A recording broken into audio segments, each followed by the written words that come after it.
আর কিছুদিন আগে মোটোরোলা তার অনেকগুলো নতুন ফোন লঞ্চ করেছে, তার মধ্যে মোটোরোলা এজ প্লাস, যেটা মোটোরোলার নতুন এবং সবথেকে হাই এন্ড ফ্ল্যাগশিপ, মানে খুবই দুর্দান্ত একটা ফোন লঞ্চ করেছে স্যামসাং, অ্যাপেল, গুগল পিক্সেল এদেরকে কম্পিট করার জন্যে।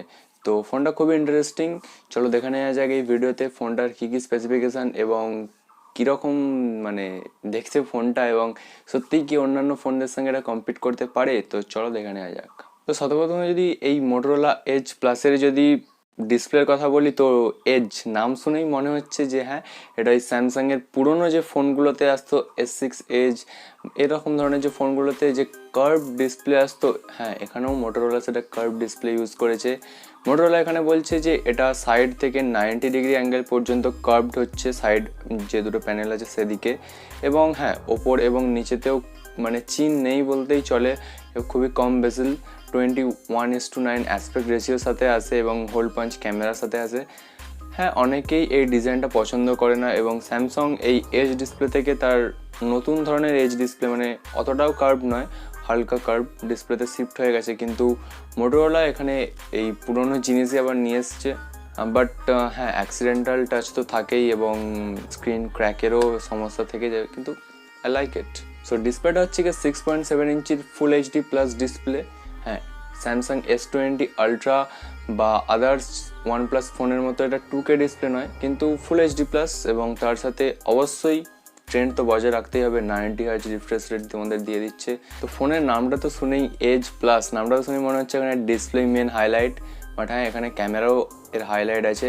তো এখানে আমরা মেইন যে ক্যামেরা ওয়াইড অ্যাঙ্গেল 108 মেগাপিক্সেলের একটা ক্যামেরা পেয়ে যাচ্ছি, যেটা ন্যাচারালি f1.8 অ্যাপারচারের সাথে আসে। মানে নর্মালি যে তোমরা যে পিকচার ক্লিক করো সেখানে তোমরা ন্যাচারাল বোকে মোড পেয়ে যাবে, পোর্ট্রেট মোড ছাড়াই তোমরা এখানে বোকে মোড পাবে ন্যাচারালি, যেহেতু 1.8 অ্যাপারচার এখানে চলে আসছে। এবং তার সাথে সাথেই একটা 8 মেগাপিক্সেলের 3x টেলিফোটোর জুম ক্যামেরা পেয়ে যাচ্ছ, যেটা নাইস। তার সাথে সাথে একটা 16 মেগাপিক্সেলের আলট্রা ওয়াইড ক্যামেরা পেয়ে যাচ্ছ, যেটা আলট্রা ওয়াইডের সাথে সাথে ম্যাক্রো শটেতেও কাজে আসবে। এবং সামনের দিকের এইচ ডিসপ্লের সাথে যে ক্যামেরাটা দিয়েছে সেটা হচ্ছে গিয়ে 25 মেগাপিক্সেলের একটা ফ্রন্ট ফেসিং ক্যামেরা f2.0 অ্যাপারচারের সাথে, যেটা হ্যাঁ অন পেপার তো মনে হচ্ছে খুবই শার্প ইমেজ ক্যাপচার করবে। এবং ব্যাক ক্যামেরাতে যে 108 মেগাপিক্সেলের স্যামসাংয়ের যে সেন্সার, সেটাও আমরা S20 আলট্রা বা আদার্স যে সমস্ত ফোনেতে এসেছে দেখেছি, মোটামুটি ভালোই মানে ক্যাপাবিলিটি আছে সেই ক্যামেরার। তো এখানেও অবশ্যই এখানেও ভালোই কাজ করা উচিত এই মোটোরোলা এজ প্লাসেতে।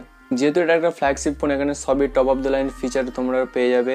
স্ন্যাপড্রাগন 865 পেয়ে যাচ্ছ, 5G পেয়ে যাচ্ছ, 12GB র্যাম পেয়ে যাচ্ছ, UFS 3.0 স্টোরেজ পেয়ে যাচ্ছ, 256GB, Wi-Fi 6, Corning gorilla glass 5 protection. হ্যাঁ গরিলা গ্লাস 6 হলে ভালো হতো, বাট গরিলা গ্লাস 5 প্রোটেকশন দিয়েছে। এবং এখানে 5000 mAh একটা ব্যাটারি রয়েছে, যেটা একটা ফ্ল্যাগশিপ ফোন হিসেবে খুবই ভালো ব্যাপার। এবং হ্যাঁ ফাস্ট চার্জিং অতটাও দ্রুত নেই, 18 ওয়াটের সর্বোচ্চ ফাস্ট চার্জিং আছে, এবং ওয়্যারলেস চার্জিং আছে এর সঙ্গে 15 ওয়াটের, রিভার্স ওয়্যারলেস চার্জিং আছে 5 ওয়াটের। মানে এই ফোনটা থেকে তোমরা আলাদা যে সমস্ত অ্যাক্সেসরিজ, এয়ারপডস হয়ে গেল বা অন্য যে সমস্ত অ্যাক্সেসরিজ যেগুলো ওয়্যারলেস চার্জিং সাপোর্ট করে, সেগুলোকে তোমরা চার্জ করতে পারো ফোনের সাহায্যে। আমার মতে মোটোরোলা আর নোকিয়া প্রায় কতটা সেম, মানে কখন চলে আসবে তোমরা মানে ধরতে পারবে না। মানে ভালো স্পেসিফিকেশান নিয়ে মাঝে মাঝে আসে, কিন্তু ওই প্রাইজেরই গন্ডগোল করে। বাট এখানে মোটোরোলা এজ প্লাস যেহেতু টপ অফ দ্য লাইন সমস্ত ফিচার রয়েছে, মানে একেবারে স্যামসাংয়ের সঙ্গে আরে কম্পিট করতে পারে। মোটোরোলা খুব খারাপ ব্র্যান্ড নয়, ভালো এস্টাবলিশ ব্র্যান্ড।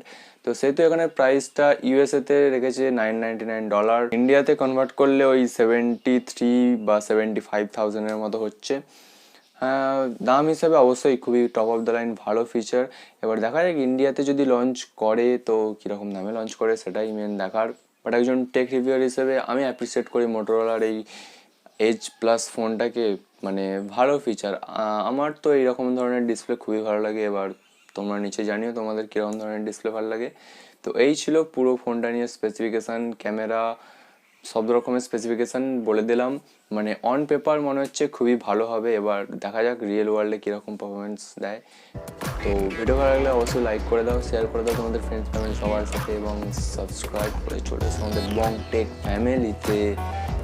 কিছু কমেন্ট করার থাকলে দয়া করিয়া নিজে কমেন্ট করিবেন।